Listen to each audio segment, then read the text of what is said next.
Chapter 2 solutions पढ़ रहे हैं। लास्ट लेक्चर में हमने विलयन की कुछ सांद्रता की इकाइयाँ देखी थी। उन्हीं में से आज 2 इकाइयाँ हमारी बाकी रह गई थी, तो आज उन्हीं को हम देखने जा रहे हैं। तो बिल्कुल ध्यान से सुनेंगे। मोलारिटी, मोलारिटी या मोलरता से कहते हैं। मोलारिटी किससे कहते हैं? 1 लीटर विलयन में घुले विलेय की मोल संख्या को मोलारिटी कहते हैं। 1 लीटर विलयन में घुले विलेय की मोल संख्या को मोलारिटी कहते हैं। दैट मीन्स मोलारिटी का मतलब हो जाएगा विलेय के मोल अपॉन, विलयन में घुला है तो विलयन का आयतन किसमें आ जाएगा? लीटर में। इससे सांकेतिक निरूपण देंगे अगर, तो मोलारिटी का m, विलेय के मोल n और आयतन के लिए v for volume, volume in the litre. अब जैसा कि हम जानते हैं कि मोल के लिए वजन बटे अणुभार, तो वजन के लिए वेट और अणुभार के लिए मोलिकुलर वेट। इसी सूत्र को हम दूसरी तरह से अगर एक्सप्रेस करें तो m इजिकल टू विलेय का द्रव्यमान, n का हमने फॉर्मूला रखा, विलेय का द्रव्यमान अपॉन विलेय का अणुभार गुणे विलयन का आयतन, और सांकेतिक निरूपण हो जाएगा इसका W upon molecular weight into V litre. अगर ये लीटर की जगह हम मिलीलीटर लेते हैं तो ऊपर कुछ भी नहीं करना है, इसमें सिर्फ इतना फर्क पड़ेगा कि ऊपर क्या हो जाएगा 1000 से मल्टीप्लाई। अगर आयतन में कोई चेंज नहीं करना है, इस मिलीलीटर में दिया हुआ है तो ऊपर 1000 कर देंगे, तो आपका हो जाएगा विलेय का द्रव्यमान गुणे 1000 upon molecular weight into V in the ml। Okay बच्चों, तो दोनों तरह से अगर आपको द्रव्यमान और दिया हो तो भी आप मोलारिटी ज्ञात कर सकते हैं, और मोल दिया हो तो भी। मोस्टली आपको द्रव्यमान ही दिया होता है, इसलिए ये जानना आपके लिए बहुत जरूरी है।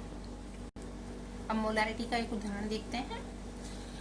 क्वेश्चन है, उस विलयन की मोलरता की गणना कीजिए जिसमें 5 ग्राम NaOH 450 ml विलयन में घुला है। तो m इजिकल टू हम जानते हैं n अपॉन v, विलेय के मोल अपॉन विलयन का आयतन। अब मैंने जैसा कि बताया था कि अगर द्रव्यमान दिया है तो हम डायरेक्ट भी कर सकते हैं, तो हम उसी मेथड से कर रहे हैं। विलेय का वजन कितना दिया हो? 5 ग्राम। आयतन आपको मिलीलीटर में दिया हुआ है, तो हम इस फॉर्मूले का यूज करेंगे W into 1000 upon molecular weight into VmL। Therefore 5 into 1000 upon 40 into 450 ml विलयन है, को डिवाइड करेंगे तो आपका आंसर आ जाएगा 0.278।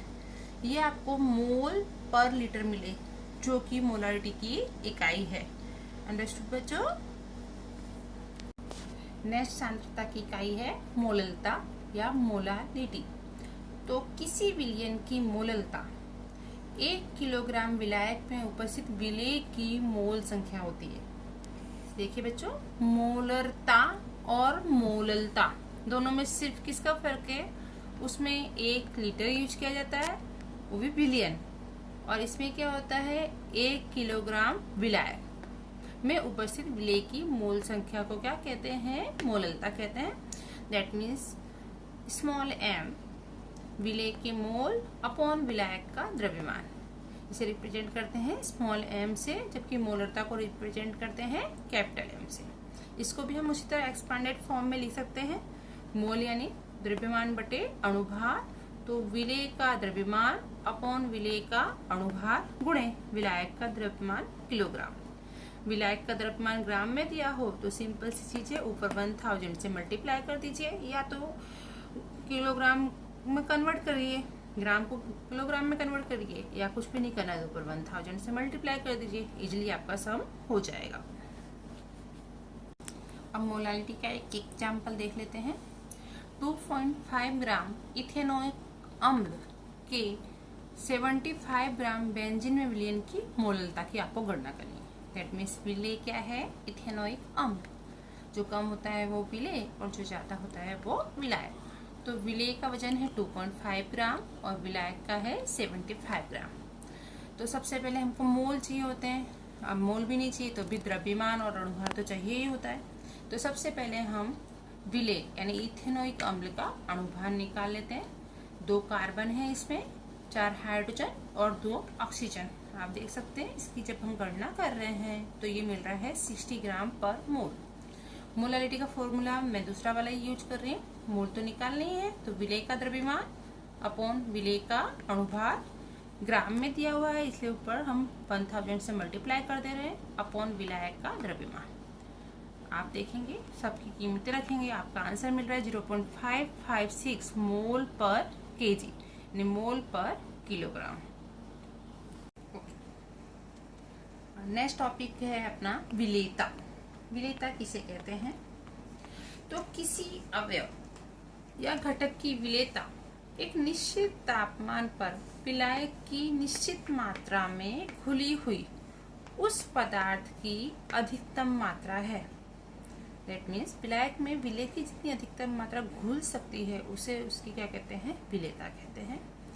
आपने चीनी, एक गिलास पानी लीजिए, उसमें थोड़ी सी चीनी डालना चाहते हैं। चीनी डालते डालते आप देखेंगे धीरे धीरे इसको घोलेंगे, चीनी पहले घुलती जाएगी, लेकिन एक समय ऐसा आता है जब चीनी घुलना बंद हो जाती है, तो उससे हम क्या कहते हैं? विलेयता। जब चीनी घुलना बंद हो जाती है, चीनी की अधिकतम मात्रा पानी में घुल जाती है, वो अवस्था या वो स्टेज उसकी क्या कहलाता है? विलेयता कहलाता है। और इस प्रकार जो विलयन बनता है उसको हम कहते हैं संतृप्त विलयन। इसमें अभी आगे आएगा संतृप्त विलयन। नेक्स्ट, प्रत्येक ठोस पदार्थ दिए गए द्रव में नहीं घुलता। मैंने विलयन बनने की आवश्यक शर्तें जो बताई थी उसमें ये पॉइंट था कि प्रत्येक ठोस पदार्थ दिए गए द्रव में नहीं घुलता। हमने उसमें देखा था ध्रुवीय विलेय, ध्रुवीय विलायक में विलेय होता है, और अध्रुवीय विलेय अध्रुवीय विलायक में विलेय होता है। उसमें हमने एक कंडीशन और देखी थी कि OH समूह की संख्या ज्यादा होती है तो पानी में विलेयता उसकी अधिक होती है। और भी हम देख सकते हैं जैसे कि चीनी और नमक पानी में तेजी से घुल जाते हैं, जबकि नैप्थेलिन पानी में नहीं घुलता। तो ये सब विलयन की आवश्यक शर्तों में हम पढ़ चुके हैं। जब एक ठोस विलेय द्रव विलायक में डाला जाता है तो यह घुलने लगता है, और ये प्रक्रिया क्या कहलाती है? विलीनीकरण या घुलना कहलाती है। इस विलयन में विलेय की सांद्रता बढ़ने लगती है।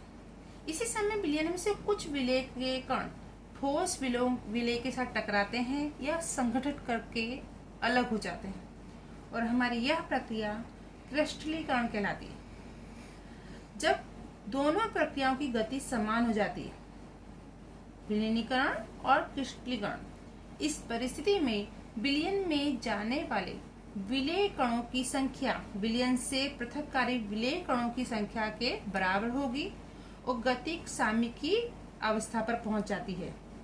इस स्थिति में दिए गए ताप एवं दाब पर विलयन में उपस्थित विलेय की सांद्रता स्थिर रहती है। अर्थात विलेय प्लस विलायक इक्वल टू क्या होता है? विलयन। जब गैस को द्रवीय विलायकों में घुला जाए तब भी ऐसे होता है। इस प्रकार का विलयन जिसमें दिए गए ताप पर एवं दाब पर और अधिक विलयन ना घोला जा सके उसे संतृप्त विलयन कहते हैं। संतृप्त विलयन अर्थात विलयन में अधिक विलेय ना घोला जा सके, और असंतृप्त विलयन अर्थात अधिक विलेय घोला जा सके। तो आई थिंक सो आपको सबको समझ में आ गया होगा संतृप्त और असंतृप्त विलयन किसे कहते हैं। इसी में हम आगे देखेंगे कि तापमान का क्या प्रभाव पड़ता है विलयन पर। तो ठोस विलेय हो और द्रव विलायक जब विलयन बनाते हैं तब तापमान का क्या प्रभाव पड़ता है? ये तापमान ल का प्रभाव लसदलीय के नियम के अनुसार होता है। यदि प्रक्रिया उष्मा शोषक हो, that means delta S solution is greater than 0, तो तापमान बढ़ने पर विलेयता बढ़ती है, और यदि प्रक्रिया उष्मा क्षेपक हो तो तापमान बढ़ने पर विलेयता घटती है। अब दाब का प्रभाव देख लेते हैं। तो ठोस और द्रव पर दाब का कुछ खास प्रभाव नहीं पड़ता, क्योंकि ठोस एवं द्रव अत्यधिक अस्पंदीय होते हैं। दैट मीन्स उनका संकुचन नहीं होता है, इसलिए दाब से ये अधिक प्रभावित होते नहीं है।